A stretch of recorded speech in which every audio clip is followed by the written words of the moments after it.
Hey guys, welcome to the Neglected Podcast. This podcast is not to change your mind, but to invite you into somebody else's narrative. This is a podcast to give a voice to the neglected. It is also an opportunity for all of us to engage. What's going on, everybody? Welcome to the Neglected Podcast. My name is Nick Schultz. You can hit me up at Schultzy Time. We are at For the Neglected. We're here at City Church. Thanks for hosting. And special producer Isaac, man, thanks for being here.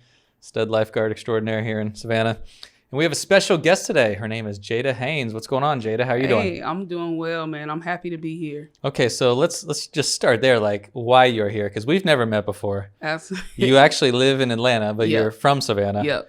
And so you get the award for being the guest who has come from the farthest distance in order to be on the podcast before. Yep. So just want to say thank you for that. And I guess you reached out to us too, because you had a story to tell. And what is it about like our podcast or our platform that kind of, I guess, spoke to you, or why you were willing to be on the show for us? Yeah, so I know, like I told you, I've been watching you all for some time once I was exposed to your podcast. And what I really loved about you all was the fact that you all wanted people to share their stories, and they didn't have to have any fame or be of celebrity status.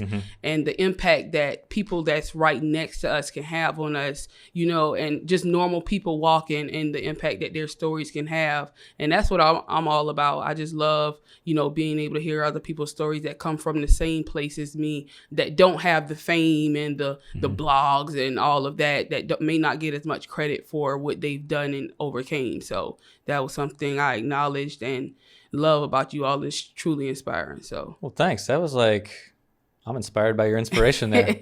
That's like worth it. The whole thing is worth it now that we have like one fan that's inspired. And I know we got a couple more than that, but it was really cool for us to hear like somebody that, you know, you lived here, but you weren't living here, and you're like, oh wow, I don't even know she is. And like, she's listening and touched by it, but you had a story to tell too, and we're going to get into that. And you sent me a YouTube video that you made kind of telling part of your story in order to see what was going on. So we'll cover some of that. But when we first get started, we always ask our guests, tell us a little bit about your background, your family, your neighborhood, where you grew up, and what your life was like when you were little Jada. Absolutely. So my name is Jada Haynes. I was born and raised in Savannah, Georgia. I moved to Atlanta about 3 years, so I'm fresh out of Savannah. But I was raised in the west side of Savannah, West Savannah, off Bay Street, in a community called Hudson Hill. Family was raised there, still live there. We have a family home on there, so deep roots over there on the west side. So from that part, I had a really good childhood growing up, to be honest with you. Better than most probably have. 2-parent household. You know, parents who love, very family oriented. I was at the time the baby of 6. So I have one older brother who was like my dad almost, but I got one older brother and then 5 other sisters. But now I have an additional 3 sisters. So I have 2 on my dad's side outside of my mom, and then 3, excuse me. And then, so yeah, I have as you can see, I have a huge family, very family oriented. Grew up in the church. My dad was a pastor. My mom was the first lady. So grew up with some very strong foundation of moral values and integrity. So like I said, navigating through my younger childhood, like I said, we're so family oriented. We grew up on love. If we didn't have anything, we had love. And just being the youngest of 6, I was the only one that was actually interested and took basketball serious. So growing up, I was traveling, AAU, rec ball. I was 6, 7 years old playing 17 and under for Hudson Hill Rec. Dang. So, you know, I took it very serious, and I had a family that was very supportive of me and, you know, helped me navigate through different things. Wow. But yep. So that's crazy. Yeah. Well, we'll get into that in a second, because I'm definitely intrigued by that. But as far as your family dynamic and where you were living in the part of Savannah you're in, what was especially like diversity like in the school you were going to, and even in the church? Yeah. So in elementary school, I went to Pooler Elementary. So it was not the same environment that I was used to in a rural area versus more of a suburbs type of area, which I think really helped us, because that school really embraced us, even though we were dealing with people who didn't even look like us and share the same experiences as us, but they embraced us like no other. if I could, I just want to give a special shout out to Dr. Cantrell, who was a school counselor there, and Dr. Wu. And I still stay in contact with them, who was our principal and school counselor. Even when we had some issues when my dad had to go through major brain surgery, I remember they made one of our Christmases one to remember. But to experience that kind of environment, honestly, we didn't even realize that people didn't look like us. Like, it was just, we were embraced, and we had the best elementary school growing up. So yeah, it was amazing, to be honest. That's really cool. How old were you when your dad had brain surgery? Oh, I can't even remember. I was young. You were real young. Yeah, I was probably first, second grade. And it was, at the time, I didn't realize how serious it was. Like, now, if I see somebody, they say they had a brain tumor, I'm like, oh man, the first thing you think is fatal, to be honest. But at the time, like, my mom was so encouraged. They kept us so encouraged and into things. We didn't really have time to think about it. But so my dad is doing well, healthy, just so thankful for that. Yeah. That's really cool. That's encouraging hearing about your school experience too, because it's not like that for so many people, and for you to have that kind of positive experience, that's really good. You can tell like how much it influenced you, even sitting here right now and having both your parents and having good parents and a family. Like, it just kind of lights you up within you, like how much that means to you. And one of the things I hear from a lot of people in Savannah is that's not always their experience. Like, sometimes they see like deep racial issues depending on where they live, the neighborhood they're in, the school district they're in, or the specific school they're going to. And it doesn't always end up that way. Did you ever experience or see that either when you were playing basketball or when you got older in school, or were you pretty much sheltered or didn't have to be exposed to those kind of things? Growing up, I can say I probably wasn't exposed to it. And, I like, not to say it wasn't out there, but the people who I interacted with, whether they were white, black, Latino, everyone treated me the same, and I treated everybody the same, and we never was brought up to look at anybody any different. And that could be from the church background and the foundation to love everybody, like your own brother and sister. And that's kind of the things I try to live out throughout now. It's a different kind of social climate now. But that I was just talking to one of my friends, like, as kids, we were able to be kids, which many can't say in this generation now. And I think that is the big difference now, where people now start to say, oh, I'm identifying that child as a black kid or a white kid. And it wasn't like that. It was just, hey, come on as you are, and we're going to make the best of it. And so I can't say I'm thankful for that, to be able to appreciate my childhood and not have to deal with issues like kids are dealing with now, having to work at young ages, and just, it's definitely a different kind of environment now. Yeah. And you said we'll come back to the basketball and some of your youth stuff in a second, but moving to Atlanta and becoming, a young adult, living on your own, and obviously moving away from family, are there certain issues that you didn't have to deal with when you were younger, like you're talking about now, that you see things differently as an adult, or has it just been a smooth transition to where you're at now? I would say, I won't say it's been a smooth transition, because after my mom and dad had a divorce, I did experience some things that I didn't experience when they were together. And that kind of shaped my mindset to know that even though it could be all good, sometimes it can be bad too. And in life, we have to be able to balance the two. And so going through all of that after the divorce, I realized that it's all about the mindset. Everything is not going to be good for you going through it. And in my transition to Atlanta, because I played basketball and traveled so much, I wasn't new to going to different environments. Honestly, once I graduated college, I knew I was going to leave Savannah. I just didn't know where at the time, but that was always in my mind, because being a first generation college grad, I always wanted to set that example for my family, and say, hey, you can go out and do this. Even though I was the youngest at the time, you can go out and see the world and enjoy it and all of that. It's so much more to life. And so I would say for the most part, it was a smooth transition. Again, I was fortunate enough to get a job right out of college to make it a lot smoother. Right. So I didn't hit that period where I was unemployed after college to really try and get on my feet. So, that did help things a lot more.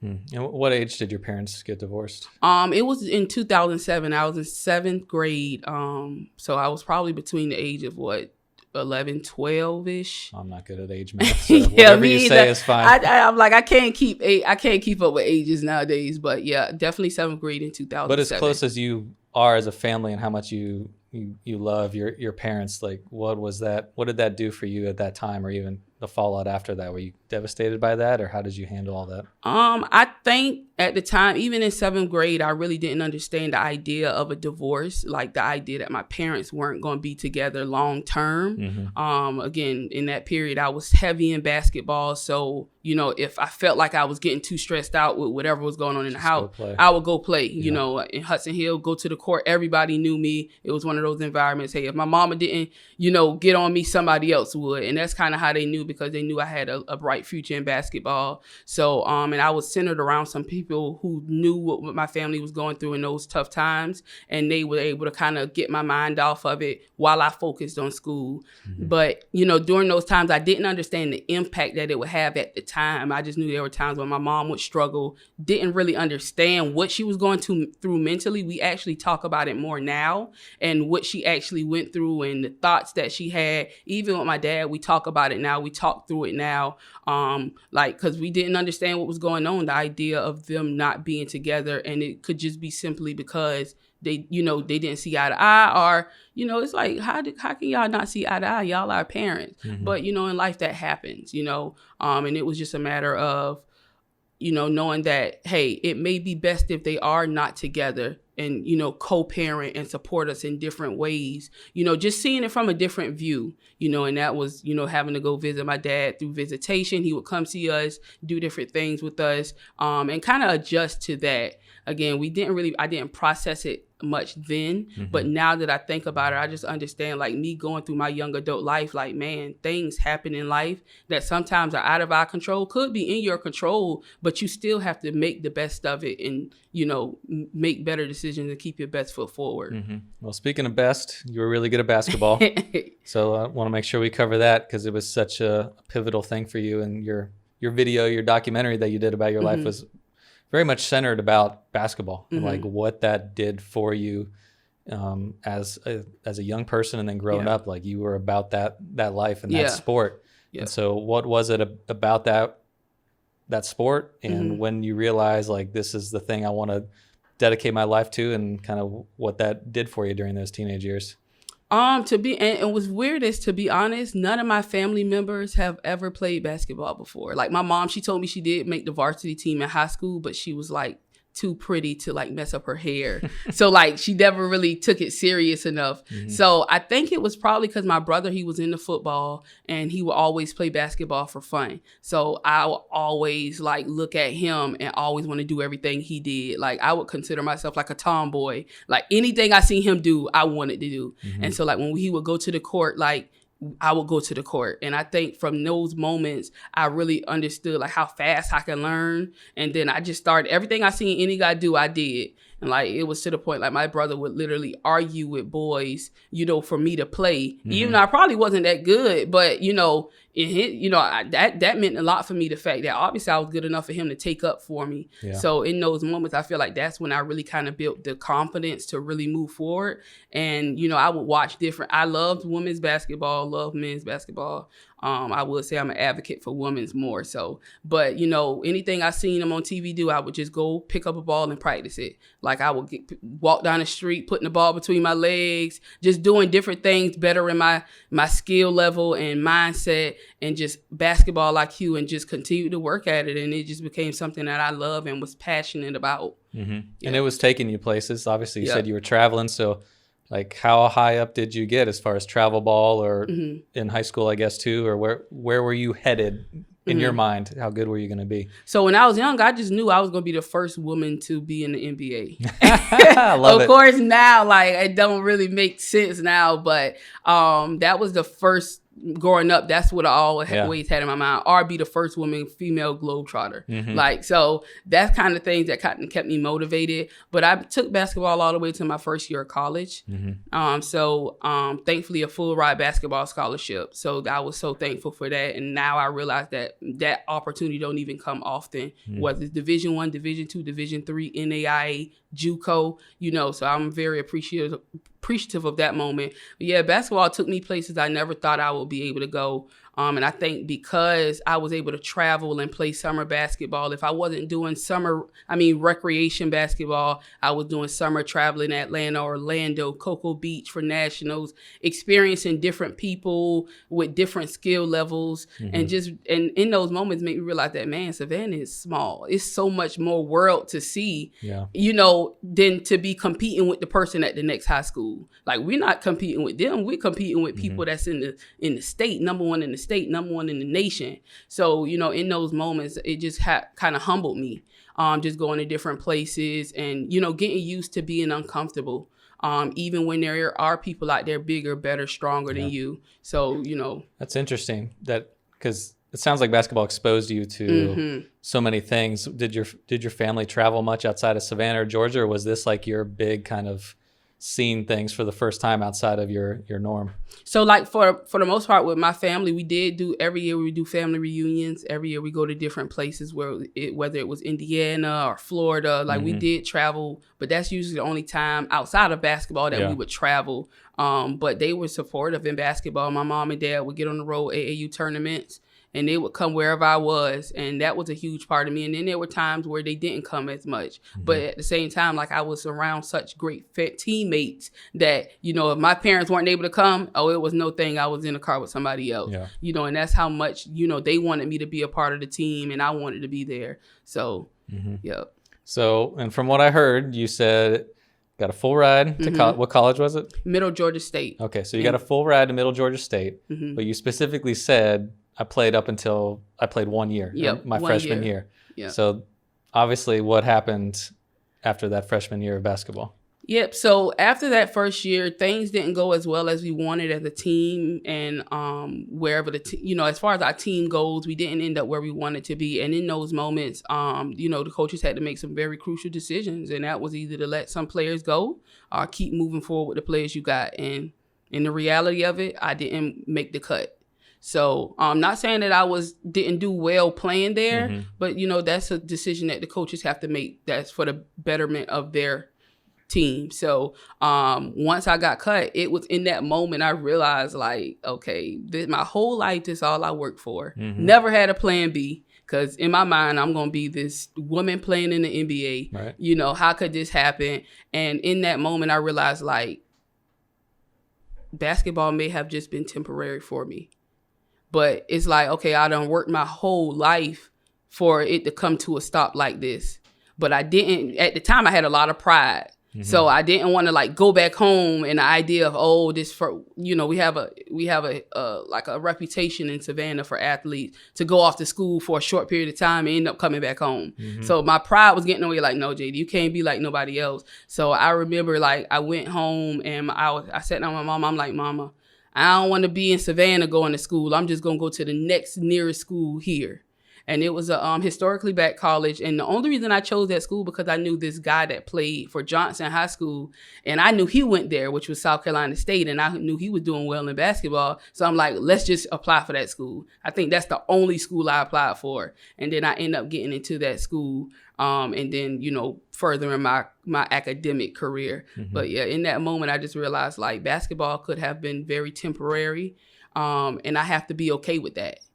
So, it seems hard to just hear you say that, because something you love so much and would define your life, and really you had a passion for it. Like, I think when some people hear that, they're just like, hey, you still had talent. You could go to a college and transfer, do something and continue to play basketball, as opposed to just completely stop playing, at least for a school or something. Like, why completely sever that at that age? Yeah. So honestly, I still had hoop dreams. So when I made that transfer to South Carolina State, in my mind, I'm like, okay, if everything went left after getting cut, I said, okay, I'm just going to give myself 1 year to get back and focus on my academics, focus on myself, try and, just take a break from basketball. Because listen, I've been playing nonstop since 6th grade, traveling, middle school, recreation. So that 1 year, I was able to really just kind of take a step back and say, okay,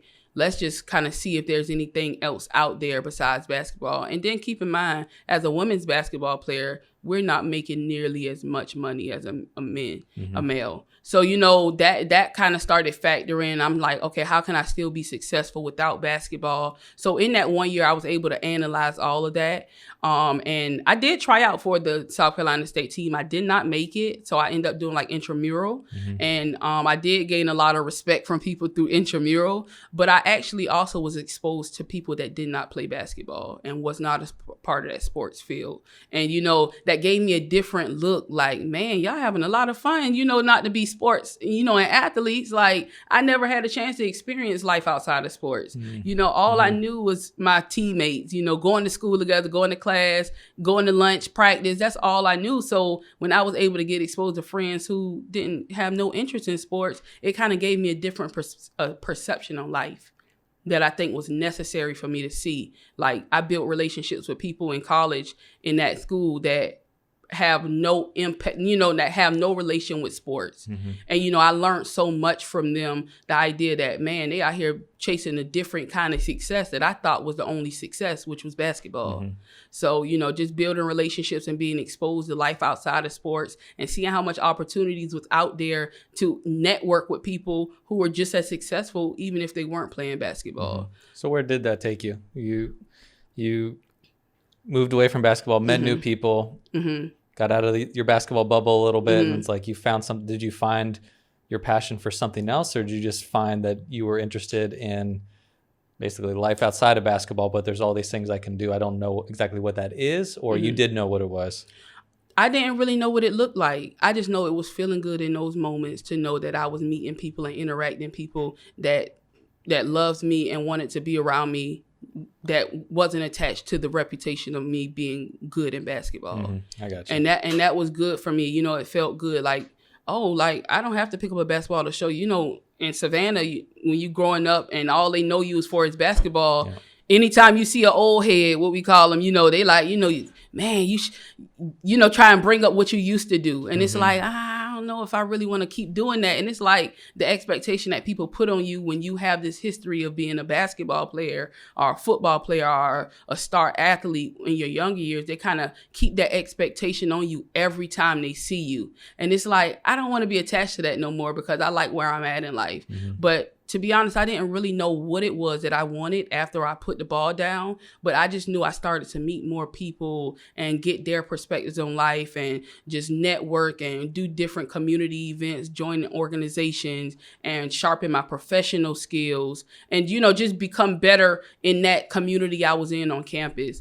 I met people now, I have really good friends now working for one of the biggest investment banks in the world, friends who teachers and, counselors and, just off the strength of just building those relationships right there on school. This people we're waking up to and we're like literally young adults on this campus, like trying to make ends meet, and honestly, that's the best experience I had. And, I knew I wouldn't have got those opportunities if I was playing basketball. So it was like, man, let me just see how far this is going to take me because obviously it's done me well if I'm feeling this good and I'm meeting all of these people. And it's like, oh, hey, Jada, like that's the girl that's in the business department and, can speak well and, just do different things well that's not attached to basketball. So that made me feel really good. Yeah. And what did you end up graduating college with? Did you have a certain degree or certain path that you wanted to go towards or? Yeah. So I ended up getting my undergrad in business marketing. I changed my major 2 times. When I was playing basketball that first year at Middle Georgia State, I was in nursing major. And I only did that. I didn't even take school serious then. It was just like, let me just choose a major because I'm going to play basketball anyway. And my grandma just always would tell me like nursing, you'll always have a job and they pay good money. I'm like, well, nursing it is. And then I started taking some science classes and I'm like, you know what? I don't think that one is for me. And then when I transferred to South Carolina State, they didn't have a nursing program. So I changed it to criminal justice, love, law and order, SVU. I just knew I wanted to do something in that background. Took the first computer science class with coding, and I said, that's not for me. So, I literally sat down, researched my personality, my characteristics, my traits, what major would go along with that. And that's how I ended up with business marketing, and it was the best decision I ever made. So, just emphasizing and focusing on my professionalism, just being open-minded and working in corporate America, that really prepared me for that. Yeah. And so how were you able to just transition so fluidly out of college and go right into moving to Atlanta and having a job? That's pretty impressive. Yep. And what's crazy is I was wanting to work in the sports field, of course. So even when I stopped playing basketball, like everybody, even now, everybody think I work for some professional WNBA team. Or some NBA team, and I have no job or no background with any of them. Of course, I did, interview with a few of them because that's all I want to do. I'm like, well, if I can't play, I want to be around it. I'm passionate about basketball. Like, I know this is what I'm supposed to do. And then senior year coming around, not one of them called me back. Hey, you're a great candidate, but unfortunately, like, after seeing 15 emails saying, but unfortunately, it's like, okay, I need to try something else. And at that time, I'm getting nervous because I don't want to go back to Savannah. Here it is, March time. I'm graduating in May. And the business department offered an opportunity to go to Atlanta for this mortgage conference. And so I have no clue what the mortgage is, to be honest. I only signed up because they said it was an overnight trip and it's in Atlanta. Mind you, I have a lot of ties in Atlanta with my godparents staying there. And so I'm like, well, that's my opportunity to go and just spend some time with them. So I didn't even think anything about the conference. But in that conference, they asked any graduating students that's interested, we looking for new hires that don't have to have any mortgage experience. They were like, can you please stand up? So when we stood up, all of these people started swarming us, basically, like, hey, if you're interested, here's our business cards. And this one particular company, they gave me their business card. And I'm like, well, let me just see how it is. They got an office in Atlanta. A lot of other ones didn't really have offices in Atlanta. I'm like, well, that's where I want to be at. Let me just go for it. You said I didn't have any experience, didn't need any experience. So what the heck, I'm gonna send my resume and I'm gonna go for it. And I'm still with that company 3 years later, just off the strength of that one opportunity. And I allowed myself to be open-minded after the rejections, basically what I thought it was rejections of the jobs that I really, really wanted. And so, it was heartbreaking not to get a job with the Hawks or whoever I interview with, the Cavaliers. I interviewed with a lot of teams and organizations, but, I'm just so thankful that I allowed myself to just trust the process and trust the journey because in my mind, I try to stay optimistic. Like, maybe I wasn't as prepared as I thought. Well, maybe I may need to, because I wanted it so bad, maybe,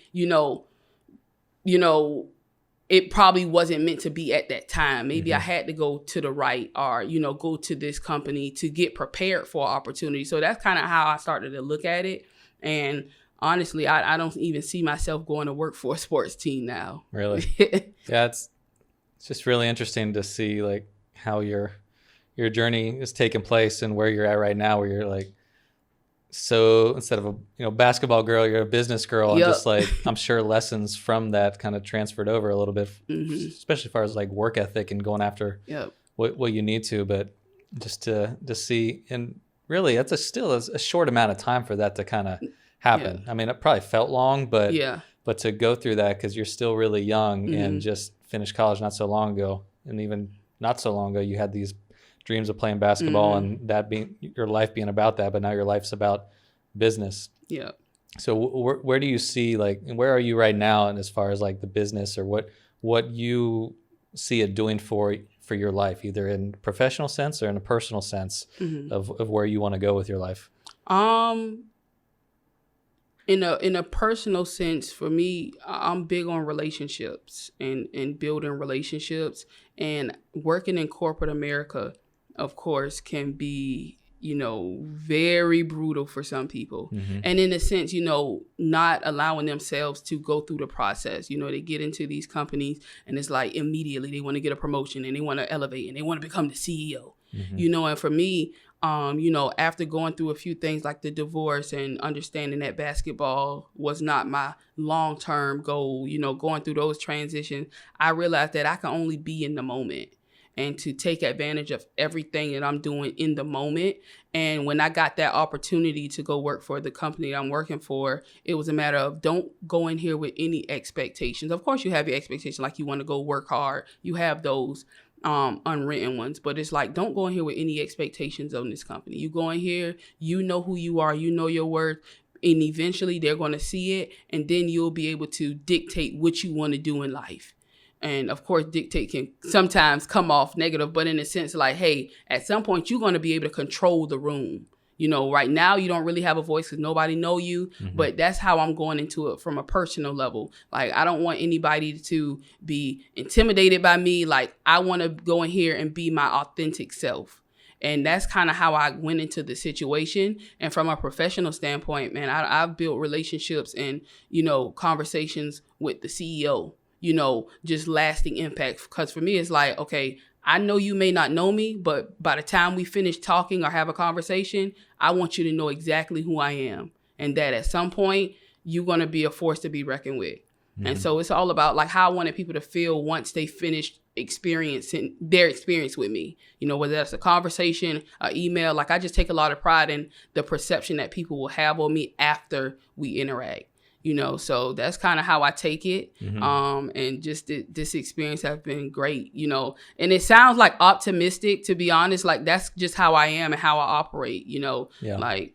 Yeah, that's what I was going to say, because, you know, just listening to your story, there's things that you went through that are difficult. There really are.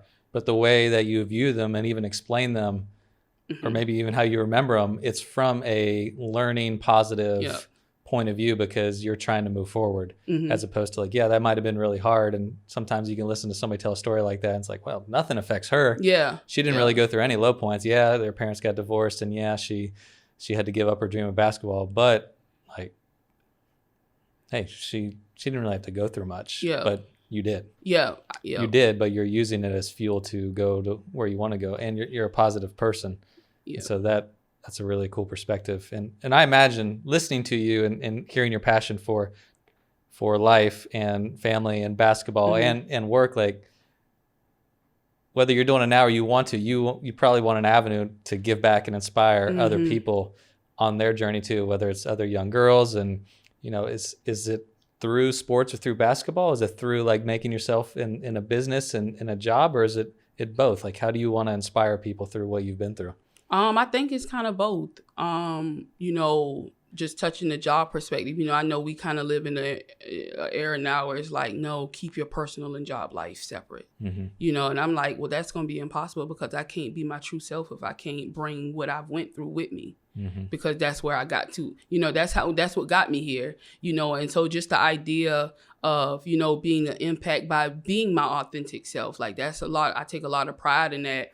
And, you know, like, you know, a lot of people look at like millennials, they call us millennials, even though I think we like Gen Z or something like that. But, you know, they look at us and they just like, you know, y'all impatient, y'all, you know, we kind of talk out of turn, but it's like, no, we know what we want, and we want to, you know, we want to be, the idea of being accepted, but we want to be accepted for who we are, you know, with no impact on nobody trying to force their expectations on us. Like, I know you want me to succeed, but I have to succeed in the way I'm built to succeed. You know, if we came from two different experiences, of course, we're going to approach things two different ways. You know, so the idea of impacting people by bringing my unique thoughts, my perspective from what I've been through, and, you know, molding that into the next person, like, hey, you can be exactly who you are, and that's okay.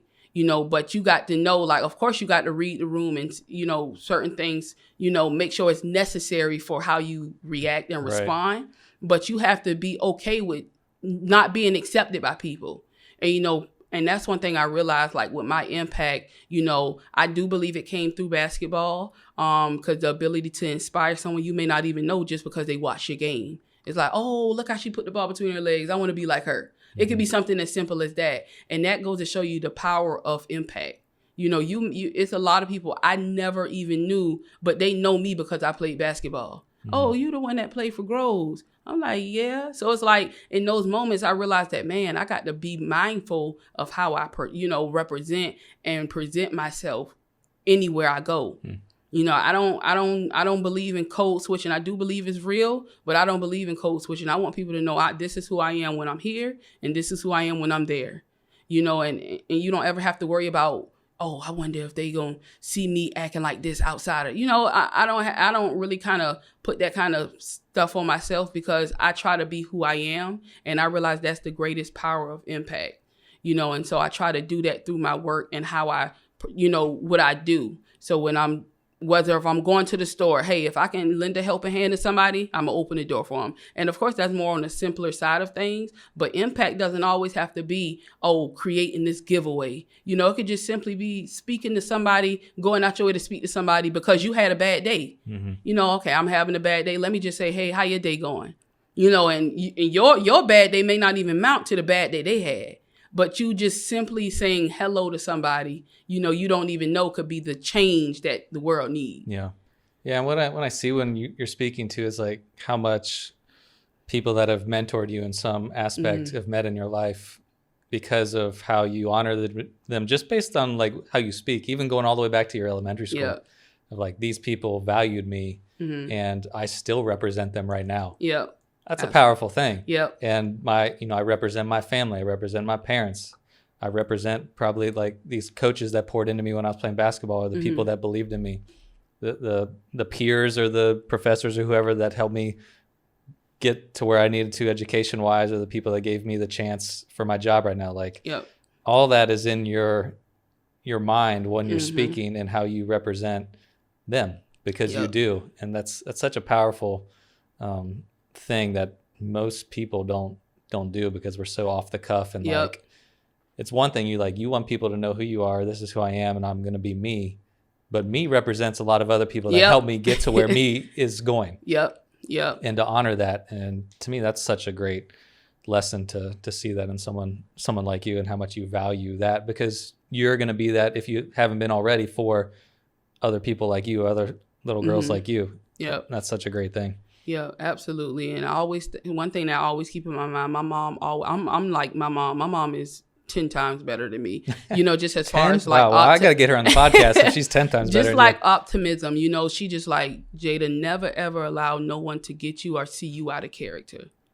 And that's something that always sticks with me, the ability to have self-control, and to know that there are going to be people who disagree with everything you do, but that doesn't mean you got to adjust every time they disagree. There are just some people who just going to always disagree. You can't please everybody. And ever since she just kind of told me, like, never let nobody see you step out of character, that's what made me like be much more open-minded, and, be more positive. Cause I'm just like, I will never allow anyone to think they have the power over me to make me act differently because of something that they said. How hard is that to do in a time we're in right now, though? You're you're in your young 20s, a young Black woman who's on her career path, and everything that we've got going on with like race and elections, and we don't talk politics and stuff on here of like what point of view, but just to keep that mindset that you just talked about from your mother, with your words and your actions, like how difficult is that to do sometimes in the current climate that we're actually in? Yeah, it's super tough now. Reading up on everything going on in the world, a lot of stuff that I can't directly change, overnight, that's honestly more draining than anything, to know that, hey, no matter what I do, there's just going to be some people that never like what I do just because of things that's like the color of my skin or the color of your skin. And it's so difficult to know that, what we're dealing with is just tough. And especially being young and growing up, it's honestly, it makes you think, like, am I really as optimistic and positive as I think I am? But, in those moments, I'm just like, nope, I can't get distracted by that. But at the same time, I'm not going to be ignorant that it's not happening. I know a lot of people that it directly impacts, and just having conversations like this, I think is the little change that we can do to move forward, and maybe they can have the next conversation with someone who is spreading the hate, or, instigating what's going on in the world, and maybe they would be able to change that conversation and change the narrative of how they act, and to me, that's why simply a conversation can go a long way.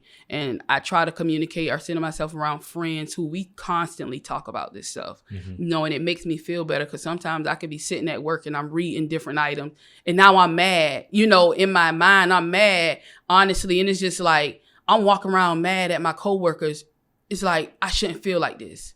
you know, but that's just how much power, you know, things can have over you if you allow it to impact you that way, you know. So it is difficult, but, you know, just hoping that things get better, even though it don't feel like that. You know, you just got to continue to hope that things get better and continue to do your best to whoever you come in contact with to just spread that same message. Yeah.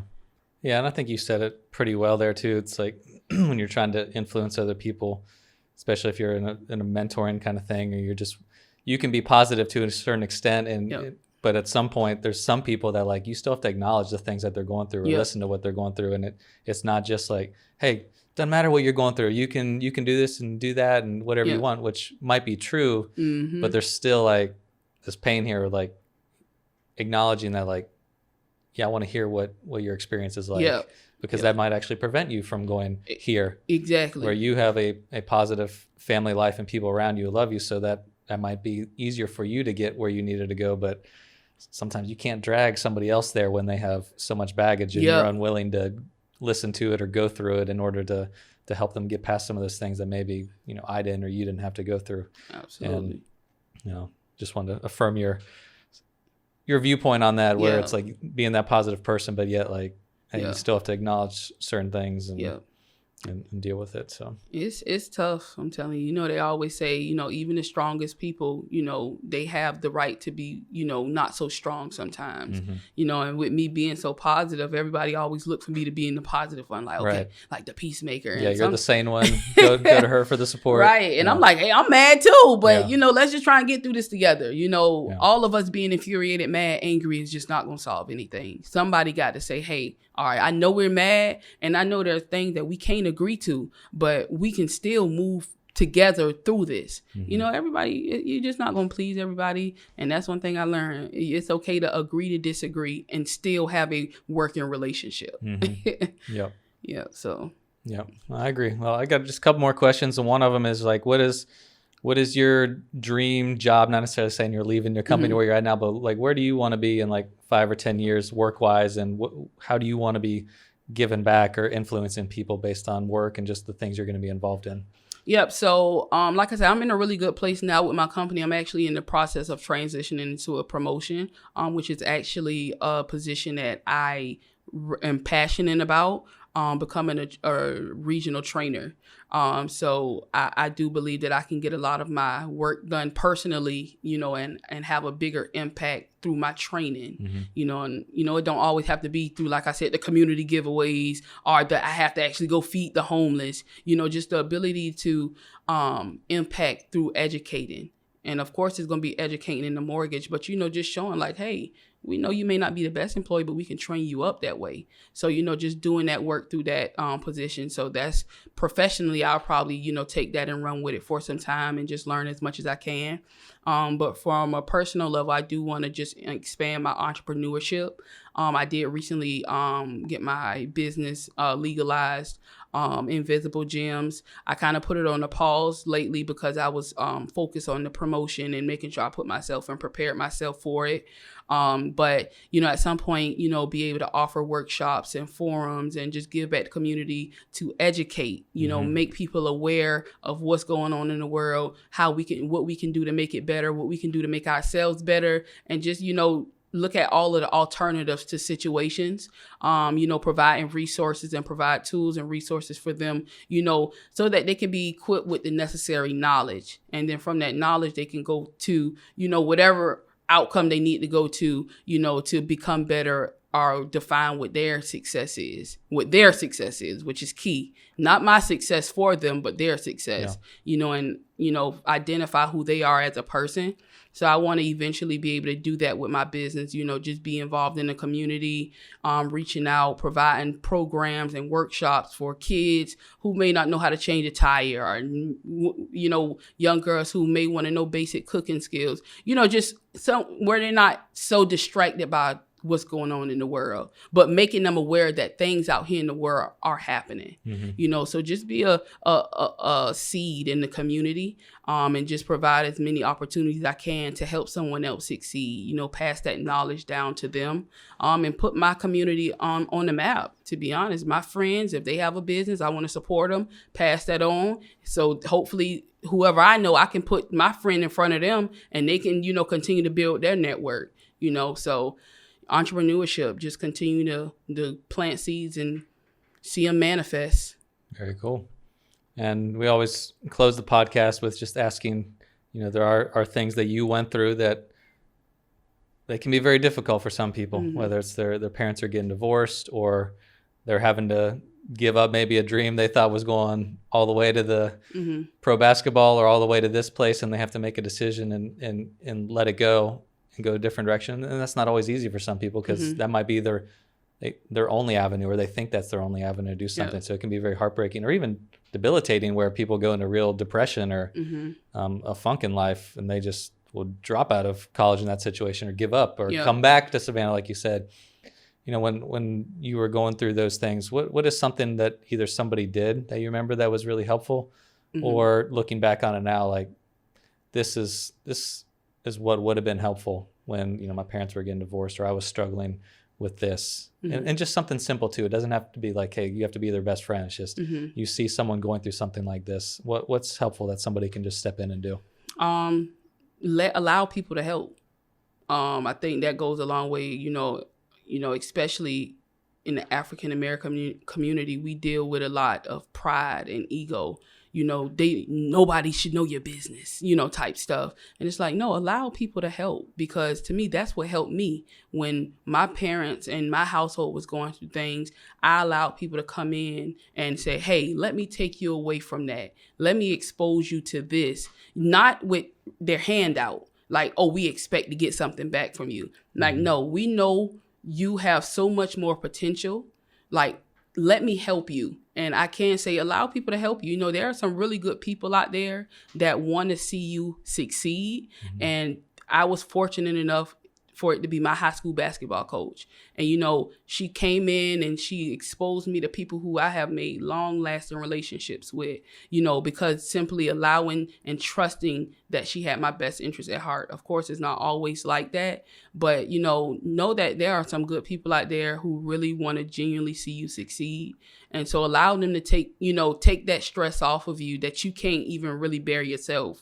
And, go, trust them that they'll continue to do right by you. So that's good.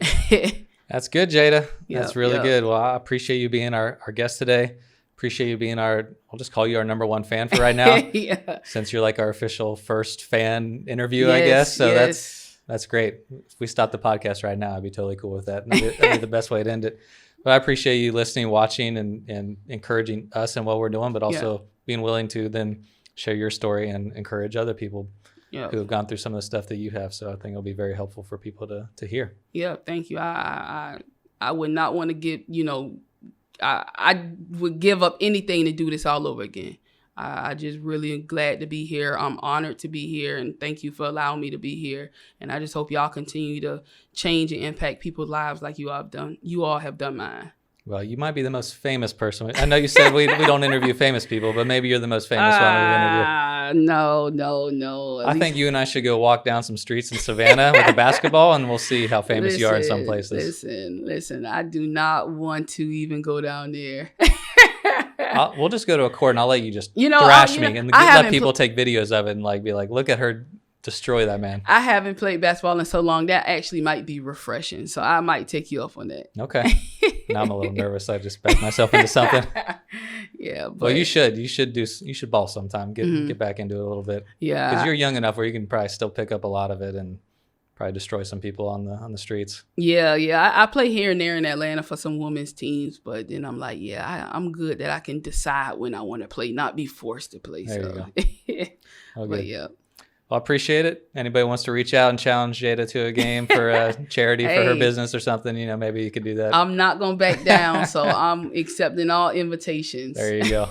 Well, we appreciate you being our guest on the podcast for sure. So thank you so much for being here. Absolutely. Thanks, Isaac, for producing, City Church for hosting. This has been Neglected, you can hit us up at For the Neglected, and we'll see you next time. Peace.